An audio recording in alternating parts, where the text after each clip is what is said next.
Bobcats and mountain lions and desert wildlife. Oh my. That doesn't have quite the same ring as the other one. No. But there are plenty of animals in southern Arizona that can pose a threat to your pet while out walking or even in your own backyard. That's right. And Mariah Hugson is here from the Humane Society of Southern Arizona with some tips on how to deal with the jungle out there. Mariah, thank you so much for being back on the show. Now, you brought a sweet little friend with you today. Who is this? This is Bella. She just saw herself, so she's very intrigued. She's about a year old. She was an owner release. She does have a history of abuse, so she does need a very laid-back, understanding, and patient home that's going to work on self-confidence a little bit. She's not super eager to be meeting new people, so she is quite nervous. She's been doing so great this morning. She is. She's doing wonderful. She's slow, but she's getting there. She's making some progress. She is, and as soon as she got up here, she kind of just laid down and put her paws together and laid her head down, so she definitely had that sweet temperament coming up here. Come here, Bella. Oh, Bella, come here. I know, I think she's seeing herself, so she thinks that there's another dog here. Well, speaking of, does she need to be in a one pet only home? No, she does not. She's actually wonderful with other dogs. Okay. We notice with Bella especially, her anxiety goes down a lot when she's with other dogs.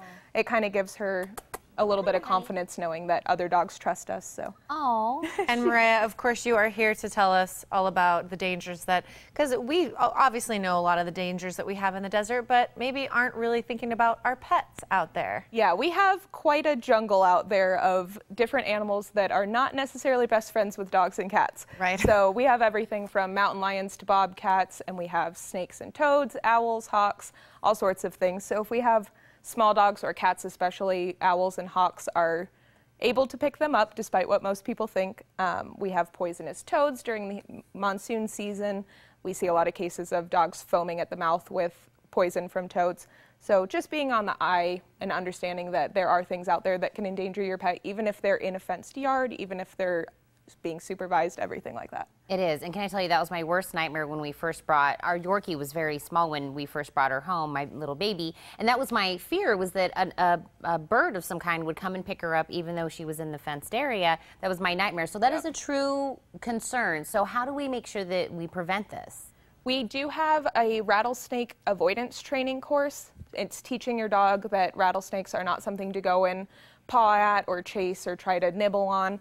And that's done at our shelter, so you can call the shelter for more information. But on top of that, and we stress this every time we're here, microchip your pets so that if they do get caught by something and they make it, and someone finds them, just like Trina, the French Bulldog we heard about this past week, when they do arrive, we can reunite them with you right away, and you don't have to worry about hunting them down. Okay, I totally am crazy about this story. So if somebody hasn't heard the headlines, tell us the story. So Trina was a 14-week-old French Bulldog puppy. That's a very small dog. She was in her yard. It's a fenced yard. She was with her owners, right next to her owners. She was under supervision.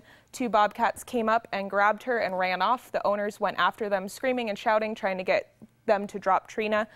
They just went off. A few days later, she was turned into the Humane Society because Good Samaritans found her. She just popped out of the side of the road, ran across the road, and she's a purebred dog, so everyone was like, she has to be from around here somewhere.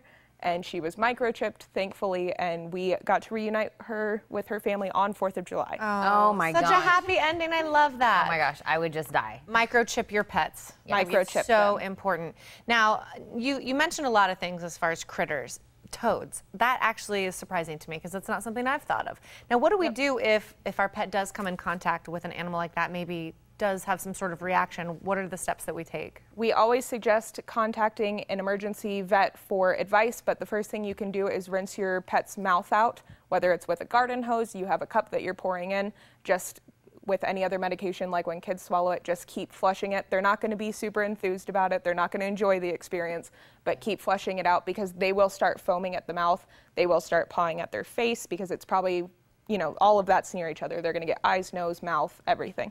So keep flushing them out and then contact a 24-hour vet line for advice. Oh, there's so many things. Actually, Mia just got stung by a scorpion not too long ago, and you just never know. Something inside the house, outside. There's so many things we deal with here in the desert. But I know coming up next month, we're doing a big special for our Chihuahuas, right? Yes, we are still planning for Cherish Your Chihuahua. You can call the clinic and schedule an appointment. It's a $20 spay or neuter, which is a very good price, and it comes with a free nail trim. We're just trying to cut down on that overpopulation and getting all of our pets spayed and neutered so they're healthy and happy. Oh, Bella's just taking She's a little putting on a show. nap right over there. It's probably a lot cooler over there on the floor over there. So I'm so glad we're doing something for the Chihuahuas next month. And Mariah, of course, thank you so much. And of course, we want someone to come and make sure Bella gets a great home as well. I think that's amazing. Again, just like we were seeing, get your Chihuahua fixed for only $20 in the month of August, which includes a free nail trim. Get their nails done. For more information, you can call 321-3704 or, of course, log on to hssaz.org.